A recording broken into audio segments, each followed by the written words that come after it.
देखिए, सफलता एक दिन में नहीं लेकिन एक दिन ज़रूर मिलती है। अगर आप किसी भी काम को लेकर लगातार प्रयास कर रहे हैं, लगातार मेहनत कर रहे हैं, तो एक दिन आपको ज़रूर उसका सफल परिणाम मिलेगा। वैसे ही बिहार पुलिस के लिए अगर लगातार आप डेली तैयारी कर रहे हैं, आप प्रैक्टिस सेट लगा रहे हैं, लूसेंट पढ़ रहे हैं, जो हम पढ़ा रहे हैं उसको पढ़ रहे हैं, पीडीएफ से याद क्वेश्चन कर रहे हैं, तो आपका सिलेक्शन इस बार पक्का है। क्योंकि 21,391 पद है और कंपटीशन बहुत कम है, क्योंकि बहुत सारे बच्चे जो हैं ऐसे ही फॉर्म फिलअप कर दिए हैं, उनको कुछ नहीं आता है, समझे कि नहीं। तो इस बार कंपटीशन बहुत कम है। अगर इस बार आपका सिलेक्शन नहीं होता है तो फिर बहुत आगे आपको मेहनत करने की आवश्यकता होगी। तो चलिए आज का प्रैक्टिस सेट शुरू करते हैं। आज हम लोग मिक्स क्वेश्चन करेंगे, जीके, जीएस और करंट अफेयर्स का, और पढ़े वही जो आपके परीक्षा में छपने वाला हो। हम पढ़ाते वही हैं जो परीक्षा में आपका छपने वाला होता है। नहीं तो क्वेश्चन तो बहुत सारे हैं जो पढ़ते पढ़ते आप थक जाइएगा, लेकिन क्वेश्चन ख़त्म नहीं होगा। देखिए आज का पहला क्वेश्चन आपके मोबाइल स्क्रीन पर, बक्सर के युद्ध के समय दिल्ली का शासक कौन था? 1 नंबर प्रश्न का फटाफट सही जवाब बताएं। बक्सर के युद्ध के समय दिल्ली का शासक कौन था?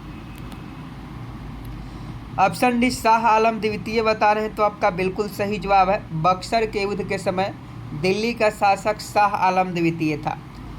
अगला क्वेश्चन देखिए, राजा राम मोहन राय द्वारा ब्रह्म समाज की स्थापना किसने की?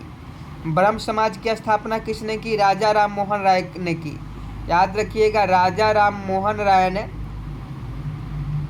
ब्रह्म समाज की स्थापना की। कब किया यह आपको बताना है, तो फटाफट 2 का सही जवाब बताएं। क्वेश्चन फिर से पढ़ लीजिए, राजा राम मोहन राय द्वारा ब्रह्म समाज की स्थापना कब की गई? तो 1828 बता रहे हैं, तो आपका बिल्कुल सही जवाब है। ब्रह्म समाज की स्थापना 1828 ईस्वी में राजा राम मोहन राय ने की, तो ऑप्शन सी बिल्कुल सही जवाब है। अगला क्वेश्चन 3 नंबर देखिए, नंद वंश के पश्चात मगध पर किस राजवंश ने शासन किया? जल्दी से सही जवाब बताएं। नंद वंश के पश्चात मगध पर किस राजवंश ने शासन किया? सभी लोग जानते हैं मौर्य वंश। नंद वंश के बाद जो शासन करने वाला साम्राज्य है वो मौर्य वंश है। मौर्य डायनेस्टी अगर पढ़िएगा तो उसमें आपको साफ साफ यह बातें बताई गई है। तो 3 का ऑप्शन है मौर्य वंश, आपका बिल्कुल सही जवाब हो जाएगा। अगला क्वेश्चन 4 नंबर देखिए, मौर्य काल में शिक्षा का सर्वाधिक प्रसिद्ध केंद्र था। जल्दी से बताएं, मौर्य काल में शिक्षा का सर्वाधिक प्रसिद्ध केंद्र था। 4 नंबर क्वेश्चन का सही जवाब बताएं, बहुत इंपॉर्टेंट क्वेश्चन है। मौर्य काल में शिक्षा का सर्वाधिक प्रसिद्ध केंद्र था। 4 का ऑप्शन सी तक्षशिला बता रहे हैं, तो आपका बिल्कुल सही जवाब है। मौर्य काल में शिक्षा का सर्वाधिक प्रसिद्ध केंद्र तक्षशिला था। 4 का ऑप्शन सी बिल्कुल सही जवाब हो जाएगा। अगला प्रश्न 5 नंबर देखिए, अमृत बाजार पत्रिका की स्थापना किसने की? 5 नंबर क्वेश्चन का सही जवाब बताएं, अमृत बाजार पत्रिका की स्थापना किसने की? 5 का अगर आप ऑप्शन डी शिशिर कुमार घोष बता रहे हैं, तो आपका बिल्कुल सही जवाब है। अमृत बाजार पत्रिका की स्थापना शिशिर कुमार घोष के द्वारा की गई। 5 का ऑप्शन डी बिल्कुल सही जवाब है। अगला क्वेश्चन देखिए 6 नंबर, फटाफट सही जवाब बताएं। अंग्रेजी शासनकाल में भारत का कौन सा क्षेत्र अफीम उत्पादन हेतु प्रसिद्ध था? 6 नंबर प्रश्न का सही जवाब बताएं।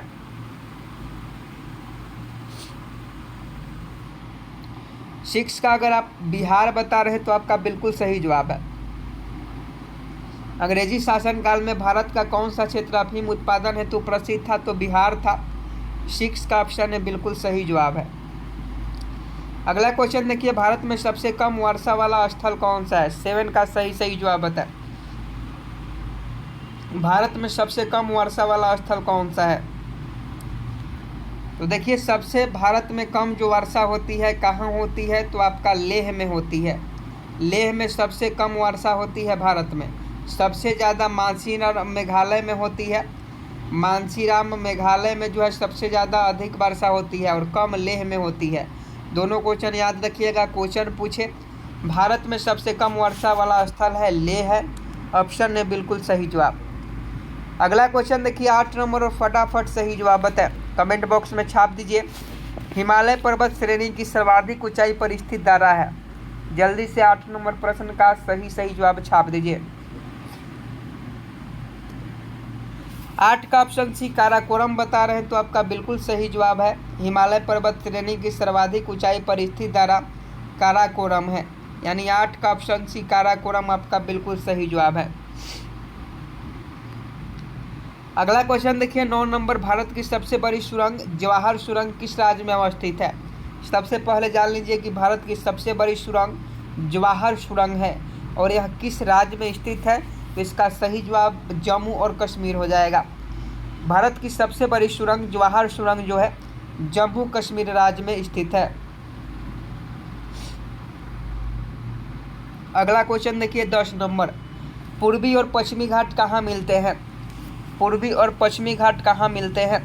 जल्दी से सही जवाब बताएं। पूर्वी और पश्चिमी घाट कहाँ मिलते हैं? सभी लोग जानते हैं पूर्वी और पश्चिमी घाट नीलगिरी की पहाड़ी पर मिलते हैं पूर्वी और पश्चिमी घाट। तो इसका सही जवाब ऑप्शन डी हो जाएगा। समझे कि नहीं? नीलगिरी की पहाड़ी के पास में पूर्वी और पश्चिमी घाट आपस में मिलते हैं। 10 का ऑप्शन डी बिल्कुल सही जवाब है। अगला क्वेश्चन 11 नंबर है और फटाफट सही जवाब बताएं। निम्नलिखित में कौन से देश की सबसे लंबी अंतर्राष्ट्रीय सीमा रेखा भारत से जुड़ी है? 11 का सही जवाब बताएं। I am waiting for your answer. निम्नलिखित में कौन से देश की सबसे लंबी अंतर्राष्ट्रीय सीमा रेखा भारत से जुड़ी है?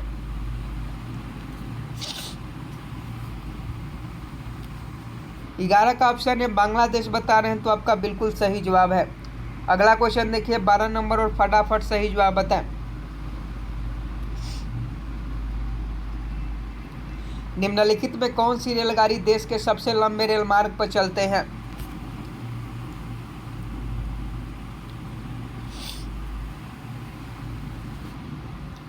कर्नाटक एक्सप्रेस आपका बिल्कुल सही जवाब है।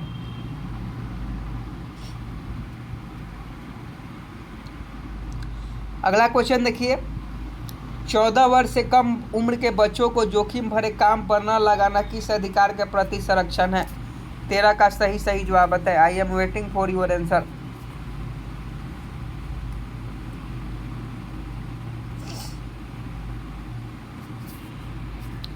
चौदह वर्ष से कम उम्र के बच्चे को जोखिम भरे काम पर न लगाना किस अधिकार के प्रति संरक्षण है? सही जवाब शोषण के विरुद्ध अधिकार। ऑप्शन ए बिल्कुल सही जवाब है। अगला प्रश्न देखिए निम्नलिखित में कौन असंवैधानिक संस्था है? निम्नलिखित में कौन असंवैधानिक संस्था है? ऑप्शन ए योजना आयोग बता रहे हैं, तो आपका बिल्कुल सही जवाब है। योजना आयोग जो है असंवैधानिक संस्था है। अगला देखिए मूल कर्तव्यों का वर्णन संविधान के किस अनुच्छेद में है? 15 का सही जवाब बताएं। मूल कर्तव्यों का वर्णन संविधान के किस अनुच्छेद में है? 15 का ऑप्शन सी अनुच्छेद 51 का आपका बिल्कुल सही जवाब हो जाएगा। मूल कर्तव्यों का वर्णन संविधान के अनुच्छेद 51 के क में है। ऑप्शन सी बिल्कुल सही जवाब है। अगला क्वेश्चन देखिए राष्ट्रपति के चुनाव संबंधी विवाद पर निर्णय कौन करता है? 16 का सही जवाब बताएं। राष्ट्रपति के चुनाव संबंधी विवाद पर निर्णय कौन करता है? सर्वोच्च न्यायालय आपका बिल्कुल सही जवाब है। राष्ट्रपति के चुनाव संबंधी विवाद पर निर्णय सर्वोच्च न्यायालय करता है। अगला क्वेश्चन देखिए किस अनुच्छेद के तहत सर्वोच्च न्यायालय से राष्ट्रपति परामर्श मांग सकता है? 17 का सही जवाब बताएं कि सही जवाब क्या हो जाएगा। 17 का अगर आप ऑप्शन बी 143 बता रहे हैं, तो आपका बिल्कुल सही जवाब है। किस अनुच्छेद के तहत सर्वोच्च न्यायालय से राष्ट्रपति परामर्श मांग सकता है? 143। अगला क्वेश्चन देखिए 18 नंबर राष्ट्रपति का अभिभाषण तैयार किया जाता है। राष्ट्रपति का अभिभाषण तैयार किया जाता है। सही जवाब प्रधानमंत्री और उनके मंत्रिमंडल के द्वारा।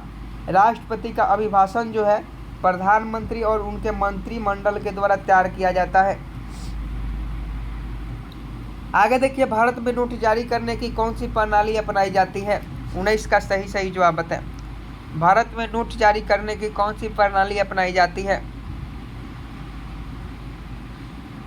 19 का ऑप्शन में न्यूनतम आरक्षण प्रणाली आपका बिल्कुल सही जवाब है। भारत में नोट जारी करने के लिए न्यूनतम आरक्षण प्रणाली का उपयोग किया जाता है। अगला क्वेश्चन देखिए, 2 रुपये और उससे अधिक मूल्य वर्ग के करेंसी नोट किसका दायित्व है? तो देखिए 2 रुपये और उससे अधिक का जो नोट होता है वो कौन जारी करता है? तो यह RBI करता है, रिजर्व बैंक ऑफ इंडिया करता है। अब RBI का नाम भी बदल जाएगा, RBB हो जाएगा, रिजर्व बैंक ऑफ भारत, समझे कि नहीं? तो भारतीय रिजर्व बैंक जो है 2 रुपये और उससे अधिक मूल्य वर्ग के करेंसी नोट का दायित्व करता है भारतीय रिजर्व बैंक। तो ऑप्शन भी बिल्कुल सही जवाब है। आज हम बात करने वाले हैं बिहार पुलिस कांस्टेबल एग्ज़ाम 2023 के बेस्ट बुक के बारे में, जो कि चक्षु पब्लिकेशन का है।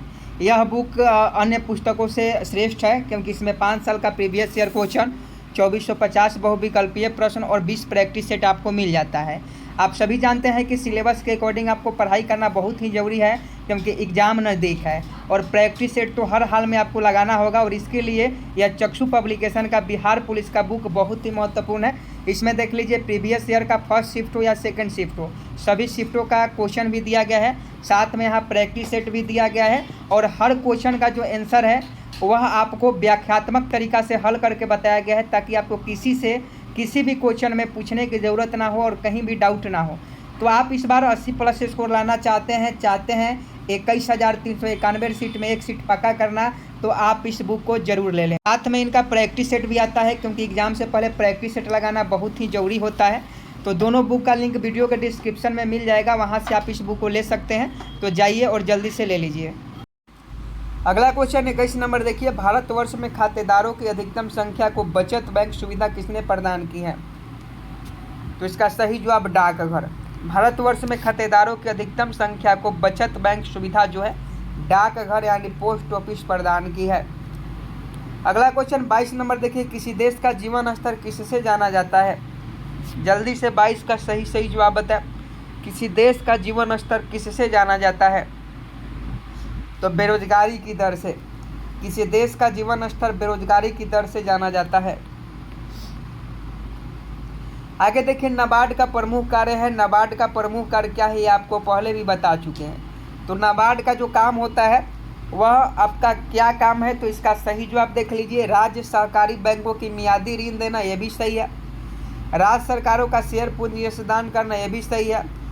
पूर्ण वित्तीय संस्था के रूप में कार्य करना, यह भी सही है। तो ऑप्शन डी उपयुक्त सभी बिल्कुल सही जवाब है। आगे देखिए 24 नंबर, भारत की सर्वाधिक प्राचीन लिपि कौन सी है? 24 का सही जवाब बताएं। भारत की सर्वाधिक प्राचीन लिपि कौन सी है? ब्राह्मणी आपका बिल्कुल सही जवाब हो जाएगा। भारत की सर्वाधिक प्राचीन लिपि ब्राह्मणी है। अगला क्वेश्चन देखिए, किसके प्रतीक चिन्ह में बहुजन हिताय बहुजन सुखाय अंकित है? 25 का सही जवाब बताएं। किसके प्रतीक चिन्ह में बहुजन हिताय बहुजन सुखाय अंकित है? ऑप्शन है आकाशवाणी, बिल्कुल सही जवाब हो जाएगा। आकाशवाणी के प्रतीक चिन्ह में बहुजन हिताय बहुजन सुखाय अंकित है।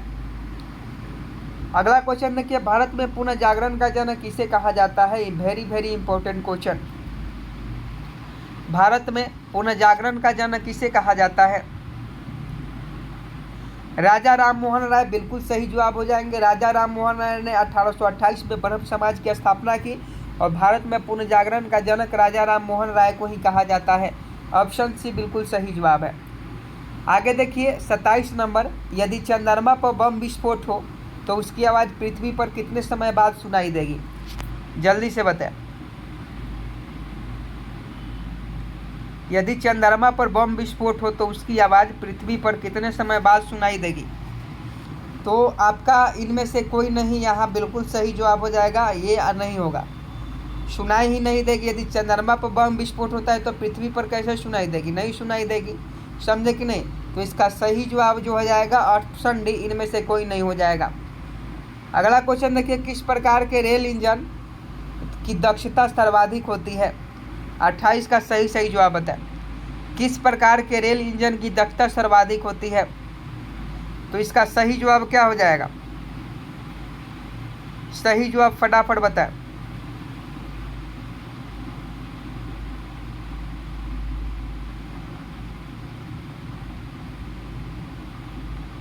सही जवाब इसका ऑप्शन सी हो जाएगा, विद्युत। किस प्रकार के लिए रेल इंजन की दक्षता सर्वाधिक होगी, तो विद्युत की। अगला क्वेश्चन देखिए, बहुत छोटे समय को मापने के लिए किस घड़ी का प्रयोग किया जाता है। बहुत छोटे समय को मापने के लिए किस घड़ी का प्रयोग किया जाता है। सही जवाब ऑप्शन बी, आणविक घड़ी। 29 का अगर आप ऑप्शन बी बता रहे हैं तो आपका बिल्कुल सही जवाब है। आणविक घड़ी से छोटे समय को मापा जा सकता है। आगे देखिए, घर के बिजली का बिल किसके आधार पर आता है। घर में बिजली का बिल जो है किसके आधार पर आता है, तो वाट के आधार पर। ऑप्शन सी बिल्कुल सही जवाब है। घर के बिजली का बिल जो है वाट के आधार पर आता है। आगे देखिए, वात्य भट्टी ब्लास्टर्स फर्नेस में उत्पादित होता है। 31 नंबर क्वेश्चन आपके मोबाइल स्क्रीन पर है, फटाफट सही जवाब बताएं। 31 का ऑप्शन है कास्ट आयरन, आपका बिल्कुल सही जवाब हो जाएगा। अगला क्वेश्चन देखिए, पोर्टलैंड सीमेंट के विनिर्माण के लिए उपयोग में ली गई कच्ची सामग्री है। पहले भी ये क्वेश्चन करवा चुके हैं। तो पोर्टलैंड सीमेंट को बनाने के लिए किसका उपयोग किया जाता है, सही जवाब बताएं। 32 का भी आपका बिल्कुल सही जवाब हो जाएगा। 32 का भी aluminium, medium, gypsum, silica, magnesia. Aluminium, medium, gypsum, silica, magnesia का उपयोग जो है पोर्टलैंड सीमेंट के विनिर्माण के लिए किया जाता है। तो इसका सही जवाब आपका बिल्कुल ऑप्शन सी बी हो जाएगा। अगला क्वेश्चन देखिए, रासायनिक तौर पर जल में कितना ऑक्सीजन के अणु होते हैं। रासायनिक तौर पर जल में कितने ऑक्सीजन के अणु होते हैं, तो यहाँ देख लीजिए H2O। तो इसका सही जवाब ऑप्शन बी हो जाएगा। ऑप्शन बी, रासायनिक तौर पर जल में 1 ऑक्सीजन के अणु होते हैं, ओजोन में 3 ऑक्सीजन के अणु होते हैं। क्योंकि H2O का जल का सूत्र H2O होता है, हाइड्रोजन के 2 और ऑक्सीजन के 1, और वही वो 3 ओजोन का सूत्र होता है। तो इसमें 3 अणु जो है ऑक्सीजन के होते हैं। तो इसका सही जवाब ऑप्शन बी हो जाएगा। आगे देखिए, फिलंट कांच में क्या होता है। फिलंट कांच में क्या होता है, लेड क्रोमेट होता है। फिलंट कांच में लेड क्रोमेट होता है। अगला क्वेश्चन देखिए, पीपरमिंट के तेल से प्राप्त होने वाला यौगिक जो औषधि के रूप में कारागार है। पीपरमिंट के तेल से प्राप्त होने वाला यौगिक जो औषधि के रूप में कारागार है, उसे क्या कहा जाता है, उसे मेथेनॉल कहा जाता है। ऑप्शन बी बिल्कुल सही जवाब है। आगे देखिए, कृत्रिम रेशा का निम्नलिखित नाम भी है। तो कृत्रिम रेशा का निम्नलिखित नाम क्या है, दूसरा नाम, तो रेयान है। कृत्रिम रेशा का दूसरा नाम क्या है, रेयान है। ऑप्शन है बिल्कुल सही जवाब है। आगे देखिए, सफ़ेद विट्रियल के रासायनिक यौगिक का नाम क्या है। सफ़ेद विट्रियल के रासायनिक यौगिक का नाम क्या है, तो बच्चा जानता है, जिंक सल्फेट। सफ़ेद विट्रियल के रासायनिक यौगिक का जो नाम है जिंक सल्फेट है। अगला क्वेश्चन देखिए, हशीश नामक ड्रग निम्नलिखित वृक्ष के फूलों से बनाया जाता है। हशीश नामक ड्रग, तो हशीश नामक जो ड्रग है वह हेम्प यानी भांग के पौधे से बनाया जाता है। हशीश नामक ड्रग, तो भांग और हेम्प बिल्कुल सही जवाब हो जाएगा। आगे देखिए, सीसी मक्खी निम्नलिखित में से कौन सा रोग फैलाती है। सीसी मक्खी निम्नलिखित में कौन सी रोग फैलाती है, स्लीपिंग सिकनेस। ऑप्शन है बिल्कुल सही जवाब हो जाएगा। सीसी मक्खी जो है स्लीपिंग सिकनेस नामक रोग को फैलाती है। आगे देखिए, कालाजार रोग निम्नलिखित में से किसके काटने से होता है। कालाजार रोग, कालाजार का नाम आप सभी सुने होंगे। तो सैंड फ्लाई मच्छर के काटने से कालाजार नामक रोग होता है। ऑप्शन है बिल्कुल सही जवाब हो जाएगा। आगे देखिए, बीसीजी का अर्थ क्या होता है, full form of BCG. BCG का अर्थ क्या होता है, तो बीसीजी का अर्थ बैसिलस कैलेमिटी गिवरेन होता है। बैसिलस कैलेमिटी गिवरेन जो है बीसीजी का अर्थ होता है, फुल फॉर्म होता है। याद रखिएगा, जो याद करेगा वो उसे 1 नंबर मिलेगा। अगला क्वेश्चन देखिए, डीएनए का डबल मॉडल किसने प्रतिपादित किया। क्वेश्चन बहुत इंपॉर्टेंट है, द्विकुंडलित संरचना भी पूछा जाता है। तो वाटसन और क्रिक ने। डीएनए का डबल मॉडल किसने प्रतिपादित किया, वाटसन और क्रिक ने। आगे देखिए, आत्महत्या का थैली किसे कहा जाता है। बिहार मध्य निषेध 365 में क्वेश्चन पूछा गया था, आत्महत्या की थैली किसे कहा जाता है। तो बच्चा जानता है, लाइसोसोम को लाइसोसोम को आत्महत्या की थैली कहा जाता है। अगला क्वेश्चन देखिए, कोशिका का पावर हाउस कौन कहलाता है? यह भी बिहार मध्य निषेध में पूछा गया था। कोशिका का पावर हाउस माइटोकॉन्ड्रिया को कहा जाता है। बिजली घर भी कहा जाता है, तो याद रखिएगा कोशिका का पावर हाउस माइटोकॉन्ड्रिया को कहा जाता है। आगे देखिए, विश्व श्रमिक दिवस कब मनाया जाता है? तो विश्व श्रमिक दिवस मजदूर दिवस 1 मई को हर साल मनाया जाता है। सभी लोग जानते हैं 1 मई को मजदूर दिवस मनाया जाता है। अगला क्वेश्चन देखिए, डायट किस देश के संसद का नाम है? तो डायट जो है यह आपका जापान के संसद का नाम है। जापान के संसद का नाम डायट है। अगला क्वेश्चन देखिए, वर्तमान में भारत के 17वें लोकसभा अध्यक्ष कौन है? तो इसका सही जवाब जो हो जाएगा ओम बिरला। ओम बिरला अभी वर्तमान में लोकसभा का अध्यक्ष है 17वें नंबर के, याद रखिएगा। तो ओम बिरला बिल्कुल सही जवाब हो जाएंगे। आगे देखिए, वर्तमान में प्रधानमंत्री के सलाहकार कौन है? कतई जहर प्रश्न है। वर्तमान में प्रधानमंत्री के सलाहकार तरुण कपूर है।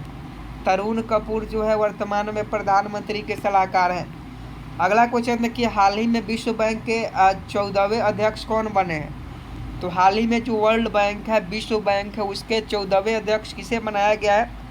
तो इसे अजय बंगा को बनाया गया है। अजय बंगा को विश्व बैंक का 14वें अध्यक्ष बनाया गया है।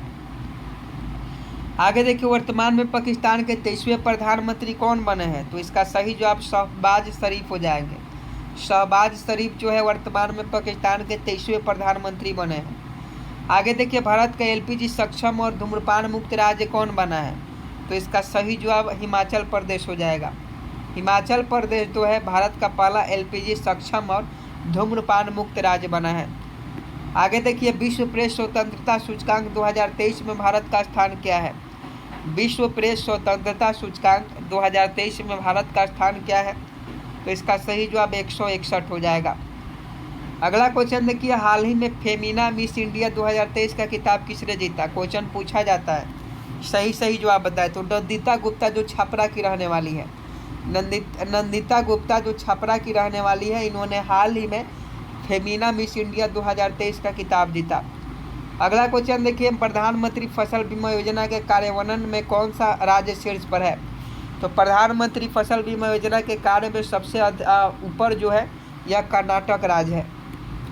अगला क्वेश्चन देखिए, 25 मई 2023 को शराब पर स्वास्थ्य चेतावनी लगाने वाला दुनिया का सबसे पहला देश कौन बना है? तो इसका सही जवाब आयरलैंड हो जाएगा। आयरलैंड इस प्रश्न का बिल्कुल सही जवाब होगा। आगे देखिए, किस राज्य ने प्रधानमंत्री जनधन योजना का 100% कवरेज हासिल किया है? तो इसका सही जवाब तेलंगाना हो जाएगा। तेलंगाना ने प्रधानमंत्री जनधन योजना का 100% कवरेज जो है हासिल किया है। आगे देखिए, कौन सी विश्व निकाय 1920 ईस्वी में स्थापित हुई और 1946 ईस्वी में भंग हो गई? तो इसका सही जवाब league of nation. League of nation की स्थापना 1920 में हुई और 1946 में जो है भंग हो गई। आगे देखिए, अंतर्राष्ट्रीय मुद्रा कोष का वित्तीयन किसके द्वारा किया जाता है? तो IMF से संबंधित क्वेश्चन है, तो सदस्य देश के द्वारा। जो ये अंतर्राष्ट्रीय मुद्रा कोष के सदस्य देश है वही इसका विनियमन कर सकते हैं, वित्तीयन कर सकते हैं। आगे देखिए, बेरोजगारी और मुद्रास्फीति के संयुक्त घटक क्या कहलाती है? आज का लास्ट प्रश्न है और ये होमवर्क का क्वेश्चन है। नहीं, एक और प्रश्न है। तो इसका सही जवाब स्टैगफ्लेशन हो जाएगा। बेरोजगारी व मुद्रास्फीति के संयुक्त घटक स्टैगफ्लेशन कहलाती है। आज का लास्ट प्रश्न है और आपके लिए होमवर्क का है कि भारत में मत देने का उम्र क्या है? होमवर्क का क्वेश्चन है, तो देखते हैं कौन कौन इस प्रश्न का सही जवाब होमवर्क में बताता है। मिलते हैं नेक्स्ट वीडियो में कल, तब तक के लिए जय हिंद, जय भारत।